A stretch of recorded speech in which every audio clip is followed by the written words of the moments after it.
Video शुरू करने से पहले कमेंट बॉक्स में लिखिए नमो बुद्धाय। चलिए आज की ये वीडियो शुरू करते हैं। एक गुरु का शिष्य बहुत बातूनी था। वह हर समय बातें करता रहता था, दिन भर इधर उधर की बातें करता रहता था और आश्रम के अन्य शिष्यों को सुनाता है। एक शिष्य को गालियां देता है, वह गपशप करता है और दूसरों के साथ अच्छा व्यवहार करने की कोशिश करता है, अपने मुंह से अपनी प्रशंसा करता रहता है और हमेशा अपने आप को गुरु के सामने सबसे बुद्धिमान और सिद्ध शिष्य साबित करने की कोशिश करता है। अपने को सभी शिष्यों से अलग और श्रेष्ठ मानते थे। उन्होंने कहा कि मैं एक अमीर परिवार का लड़का हूँ। अगर मैं चाहता तो एक आरामदायक और शानदार जीवन जी सकता था, लेकिन मैं वह सब छोड़कर यहाँ आया क्योंकि मुझे सच्चाई की तलाश है। मैं खुद को जानना चाहता हूँ, मैं जीवन को जानना चाहता हूँ, इसलिए मेरा यज्ञ सबसे बड़ा है। एक दिन के पुजारी ने सभी शिष्यों को आश्रम में बुलाया और कहा कि आप सभी को अगले 1 महीने तक कुछ संकल्प लेना है। इससे आपका संकल्प मजबूत होगा और आप में आत्मबल का संचार होगा। आप सभी अपनी क्षमता के अनुसार कोई भी संकल्प ले सकते हैं और 1 महीने के पहले आप में से जो कोई भी अपने संकल्प को भंग करता है, वह अपनी पुरानी दिनचर्या में वापस चला जाता है। सभी शिष्यों ने अपनी शक्ति के अनुसार बड़े या छोटे संकल्प लिए और गुरु को अपना संकल्प बताकर वहां से चले गए। लेकिन बातूनी शिष्य अपने को सबसे अलग और बड़ा दिखाना चाहता था। तभी वह गुरु की झोंपड़ी में पहुंचा और बोला कि मुझे कोई छोटा संकल्प नहीं करना है, बल्कि अपने जैसा कोई बड़ा और महान संकल्प करना है। कृपया बताएं कि मैं कौन सा संकल्प लूं। उस बातूनी शिष्य की बात सुनकर गुरु मुस्कुरा दिए और कहा, क्या तुम मेरे द्वारा दिए गए संकल्प को पूरा कर पाओगे? क्या तुम्हारे लिए उसे पूरा करना संभव होगा? नहीं, यह तुम्हारे लिए संभव नहीं है। तुम इसे पूरा नहीं कर सकते तो अपना संकल्प खुद खोजो। शिष्य ने कहा, नहीं गुरु, मैं पूरा करूंगा। आप मुझे जो भी संकल्प दें, आप कृपया मुझे बताएं। शिक्षक ने कहा, ठीक है, फिर आप अगले महीने चुप रहेंगे, मुंह से एक शब्द भी नहीं निकलेगा। वह आपका संकल्प है। शिष्य ने कहा, गुरुजी, क्या यह संकल्प है? यह बहुत आसान है, केवल 1 महीने के लिए चुप रहना है। मुझे एक बड़ा संकल्प दे जो मेरे श्रेय के योग्य है, जिसे पूरा करने में मुझे परेशानी हो रही है। गुरु ने कहा, पहले आप इस संकल्प को पूरा करें। शिष्य ने गुरु की आज्ञा का पालन किया। वह उसी समय चुप हो गया और मुड़ा और झोंपड़ी से बाहर चला गया। उसे चुप रहना बहुत आसान लगा। उसने किसी तरह चुपचाप एक दिन बिताया, लेकिन दूसरे दिन से उसके मन में न बोलने का बोझ बढ़ने लगा। तीसरे दिन उन्हें भारीपन महसूस होने लगा और चौथे दिन एक अजीब सी बेचैनी होने लगी, क्योंकि आश्रम के सभी शिष्य आपस में बात कर रहे थे। वह भी उनके सामने अपना पक्ष रखना चाहता था और उनकी बात बंद करना चाहता था, लेकिन उसका निश्चय उसके रास्ते में आ खड़ा हुआ। इसलिए वह सारा दिन केवल मुंह और आंखें ही बनाता रहा। ऐसे ही कुछ दिन और बीत गए और शिष्य बीमार पड़ गया। उसका सिर फटने वाला था, खाने पीने का भी मन नहीं करता था। वह बस बोलना चाहता था। वह मास्टर जी के पास गया और उनके सामने बैठ गया और उन्हें लिख कर कहा, मास्टर जी, मुझे बोलना है। बिना कहे मुझे सांस नहीं आ रही है, मेरा दम घुट रहा है, मैं अंदर से पागल हो रहा हूँ। मैं क्या कर सकता हूँ? क्या मुझे अपने संकल्प तोड़ देने चाहिए? मास्टर जी यह पढ़कर मुस्कुराए और कहा कि संकल्प तो टूटने के लिए होते हैं, लेकिन जो व्रत को पूरा करता है वही अपने भीतर की शक्ति को बढ़ा सकता है, और जो अपनी आंतरिक शक्ति को बढ़ा लेता है वही जीवन के पथ पर आगे बढ़ता है। बुद्धि और जागृति संकल्प लेना आपके हाथ में था और उसे तोड़ना आपके ऊपर है। आपके अनेक सहशिष्य संकल्प तोड़कर अपनी दिनचर्या में लौट आए हैं। अगर आप ऐसा नहीं कर पा रहे हैं तो आप अपने संकल्प को तोड़ भी सकते हैं और अपनी पुरानी दिनचर्या में वापस जा सकते हैं। लेकिन याद रहे, अगर आज आप इस छोटे से संकल्प को संभाल नहीं पा रहे हैं तो बाकी जिंदगी कैसे संभालते हो मुझे शक है। बाकी फैसला पूरी तरह तुम्हारे हाथ में है। वैसे भी फैसला पूरी तरह तुम्हारे हाथ में। वो बिना कुछ कहे वापस चले जाते थे और खुद को अपनी झोपड़ी में बंद कर लेते थे। झोपड़ी से बाहर आ जाते थे केवल अपने आवश्यक कार्यों के लिए। बाकी समय वह कुटिया के अंदर ही बैठा रहता था। 15 दिन बीत चुके थे और आश्रम के सभी छात्रों का संकल्प लगभग टूट चुका था, लेकिन उस बातूनी शिष्य का संकल्प अभी भी चल ही रहा था कि प्रतिज्ञा लेने के बाद से वह एक शब्द भी नहीं बोला। पूरा आश्रम हैरान था कि इतना बोलने वाला आदमी चुप कैसे हो गया। 15 दिन बाद वह अपने मालिक के पास गया और लिखित में कहा कि हे मालिक, मैं बाहर से चुप हूँ, लेकिन मेरे अंदर कई आवाजें हैं। बहुत रोना और शिकायत है। मैं अंदर ही अंदर बात करता रहता हूँ। मेरा मन तरह तरह के सवाल करता रहता है। बाहर से जितना शांत हूँ, भीतर उतना ही कोलाहल है। मुझे संदेह है कि मेरा संकल्प अभी भी कायम है या नहीं। क्योंकि आपको बोलने की आदत है। आप बाहर से भले ही खामोश हो, लेकिन अंदर ही अंदर कहते रहते हैं कि आपको इन बातों और आवाजों से दूर जाना होगा। शिष्य गुरु को प्रणाम करके चला जाता है और भोर होते ही वह अपनी कुटिया छोड़कर जंगल में चला जाता है। कई दिन बीत जाते हैं और संकल्प का समय भी पूरा हो जाता है, पर वह शिष्य वापस नहीं आता। आश्रम में सभी को डर था कि जंगली जानवरों ने उसे खा लिया है। इस दौरान लोगों ने उसे खोजने का काफी प्रयास किया, लेकिन वह कहीं नहीं मिला। गुरु के सभी शिष्यों ने स्वीकार किया था कि जंगली जानवरों ने उन्हें अपना शिकार बनाया है, लेकिन मास्टर जी को ऐसा नहीं लगा। एक दिन आश्रम का एक शिष्य गुरु के पास आया और बोला, गुरुजी, बातूनी शिष्य को क्या हुआ? जानवरों ने मार डाला होगा।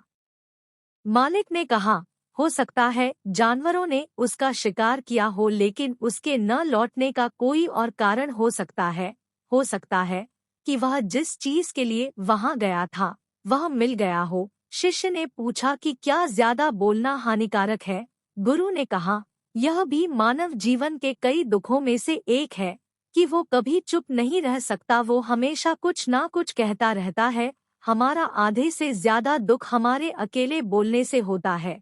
ज्यादातर परिवारों के झगड़े की वजह हमारी बेवजह की बातें होती है। हम में से कोई भी चुप नहीं रहना चाहता। हम सिर्फ सामने वालों से कहना चाहते हैं जो कुछ भी हमारे मन में है। हम उसे समझाना चाहते हैं कि आप गलत हैं और मैं सही कहाँ तक उचित है, क्योंकि दूसरा भी वही कर रहा है। और इस तरह सब एक दूसरे का सड़ागला सामान ले रहे हैं, तो समय के साथ साथ उन्हीं बातों की परतें गिनते रहते हैं और एक दूसरे को सुनाते रहते हैं। इस तरह सुनने सुनाने का यह काम जीवन भर चलता रहता है।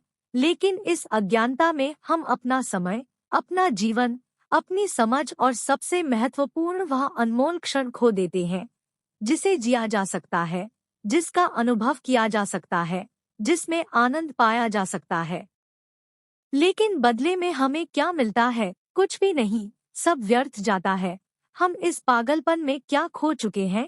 केवल कुछ लोगों को पता चलता है, बाकी लोगों को उनके आने का पता नहीं है, जैसे उन्हें उनके जाने का पता नहीं है। शिष्य ने कहा, फिर क्या इसका समाधान है? गुरु ने कहा कि आपके विचारों को पूरी जागरूकता के साथ देखना ही सभी मानसिक समस्याओं से बचने का एकमात्र तरीका है। दोस्तों, वर्तमान में रहें और पूरी सजगता के साथ अपना काम करें। अगर आप ये वीडियो अभी तक देख रहे हो तो कमेंट बॉक्स में नमो बुद्धाय लिखिए। उस बातूनी शिष्य को आश्रम छोड़े हुए 3 महीने बीत चुके थे, पर उसका कोई समाचार न था। अब तक सब सहशिष्य भी उसके लौटने की आशा छोड़ चुके थे, लेकिन एक दिन वह आश्रम लौट आता है।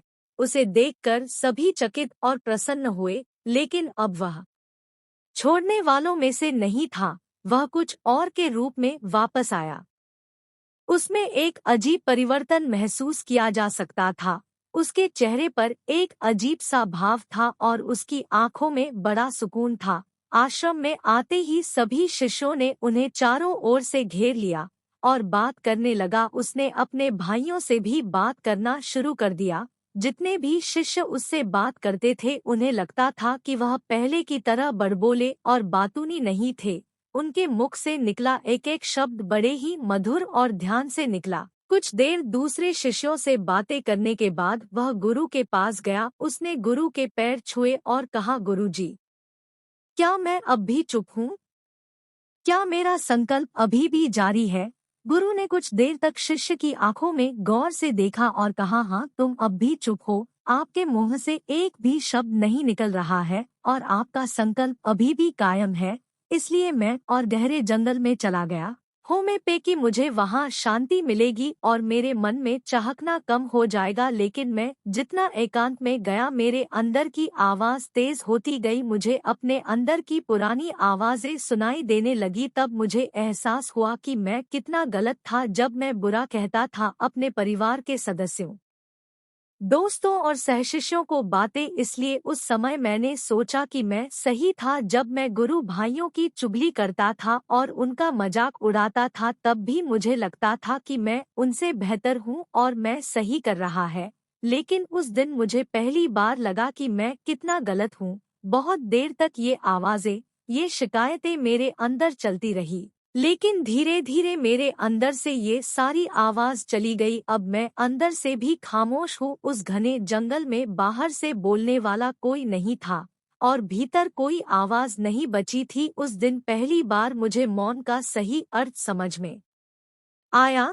कितनी शांति थी मेरे आसपास। हालांकि अभी भी कुछ आवाजें थी जो पहले आती थी, लेकिन मैं उन्हें नहीं सुन सकता था। लेकिन अब मैं उन सभी आवाजों को स्पष्ट रूप से सुन सकता था, जो हवा की आवाज, पक्षियों के चहकने की आवाज, बहते पानी की आवाज, भौरों की गुनगुनाहट की आवाज मैंने पहली बार पूरे होश में सुनी। मैंने अपने आसपास इतनी शांति कभी महसूस नहीं की। आप पहली बार है जब मैंने शांति भंग करने के लिए अपने मुंह से एक शब्द निकाला है। मैं चिल्लाया हूँ, हे भगवान, यह किस प्रकार की शांति है? सब कुछ इतना शांत क्यों है? क्या हुआ? लेकिन मेरे चिल्लाने पर भी कि शांति भंग नहीं हुई। सब कुछ वैसा ही है जैसा बाहर पहले भी सन्नाटा था और अंदर भी। हे मालिक, मैंने अपने गुरु भाइयों से बात की, मैंने आपसे बात की। मैं बोल रहा हूँ, मैं चल रहा हूँ, मैं सब कुछ देख रहा हूँ, लेकिन मैं अंदर से बिल्कुल अकेला हूँ। मैं चुप हूँ, भीड़ में भी हूँ, मैं अकेला हूँ और अंदर से अकेला हूँ। मैं तब भी अकेला हूँ जब मैं अपने आप में शोर मचाना चाहता हूँ। अब सब कुछ दिखाई देता है, सब कुछ सुना जाता है। गुरु ने कहा, जब तक बाहर बातें करते रहेंगे भीतर अशांति होगी। जिस दिन हम अपने भीतर की ओर मुड़ेंगे तो हमारे मुंह से जो भी निकलेगा हम शांत रहेंगे। दुनिया में जितनी भी बुराइयां हैं वे ज्यादातर हमारे बोलने से ही पैदा होती है, क्योंकि हम चुप नहीं रहना चाहते। हम जरूरत से ज्यादा बात करते हैं।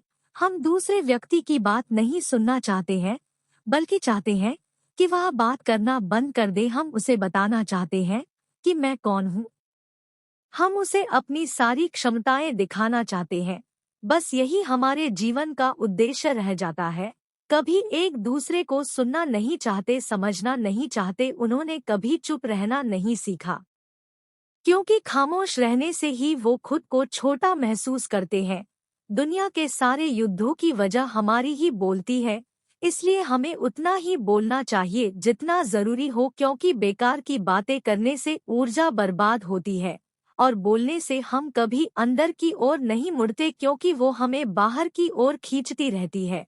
और क्या क्या इस दुनिया के अलावा कोई बाहर है? लेकिन अगर हम अपने भीतर की दुनिया की ओर मुड़ना चाहते हैं तो इस मुंह को बंद रखना चाहिए। इसलिए जो सभी प्रबुद्ध हो गए हैं एकांत की ओर भागा, ताकि उन्हें ज्यादा न बोलना पड़े, न ज्यादा सुनना पड़े। वे अकेले रहें और शांत रहें ताकि वे आसानी से भीतर की यात्रा कर सके। लेकिन कोई चाहे तो इस दुनिया में रहकर भी एकांत में रह सकता है, शांत रह सकते हैं, लेकिन इसके लिए उन्होंने अपनी ऊर्जा बचाई होगी जिसे वे व्यर्थ की बातों में बर्बाद कर रहे थे। दोस्तों, इस कहानी की सीख यह है कि व्यर्थ बोलने से आपकी ऊर्जा नष्ट होती है। और ऐसा कहना हमें वापस भीतर नहीं जाने देता, क्योंकि यह हमें बाहर की ओर झुकाए रखता है। और जो अपने भीतर यात्रा करना चाहते हैं, उन्हें अपना मुंह बंद रखना चाहिए। मुझे आशा है कि आपको यह कहानी पसंद आएगी और आपको बहुत कुछ सीखने को मिला होगा। धन्यवाद।